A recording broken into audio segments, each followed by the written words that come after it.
हमारे चैनल को सब्सक्राइब कर लीजिए, क्योंकि मैं आपको 2 स्टारों में तुलना करके दिखाने वाला हूँ।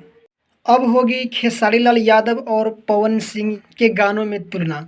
जैसा कि आप लोगों को पता है कि खेसारी लाल यादव और पवन सिंह दोनों का एक हिंदी गाना रिलीज हुआ है, जिसमें खेसारी लाल यादव के गाना का नाम है मैं तेरे दरमियान। उस गाने को रिलीज़ करने का तारीख 6 तारीख को था, लेकिन पवन भाई का गाना अचानक आने से खेसारी लाल यादव ने अपने गाने को एक दिन बढ़ा दिए थे, जिस गाने को रिलीज आज सुबह 7 तारीख को 10 बजे किया गया है, और पवन सिंह जी का गाना एक दिन पहले ही रिलीज हो गया था।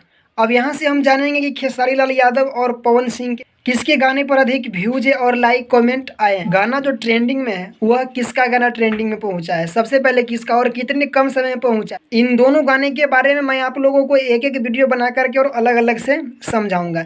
इसीलिए आप हमारे चैनल को सब्सक्राइब करके नोटिफिकेशन को ऑल अलाउ कर ले, ताकि जब भी कोई नई वीडियो अपलोड करूँ तो उसका नोटिफिकेशन आपको मिलती रहे।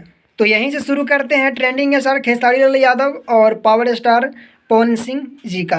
तो चलिए अब अगली वीडियो में आपको बताऊंगा कि आखिर कितने समय में कितना व्यूज और सबसे पहले किसका गाना ट्रेंडिंग में पहुंचा। तो फिलहाल आप लोग इतना ही जानेंगे कि खेसारी लाल यादव का गाना रिलीज हुआ है स्पीड रिकॉर्ड चैनल से, जो 7 तारीख को रिलीज हुआ, और पवन सिंह का जो गाना है उनका गाना रिलीज हुआ है अपनी धुन चैनल से रिलीज हुआ है, जो कि 6 सितंबर 2021 को किया गया है। तो अब हम जानेंगे इनके बारे में तुलना कि आखिर किसका गाना आगे है। तो मिलते हैं फिर एक नेक्स्ट वीडियो में, आज के लिए इतना ही।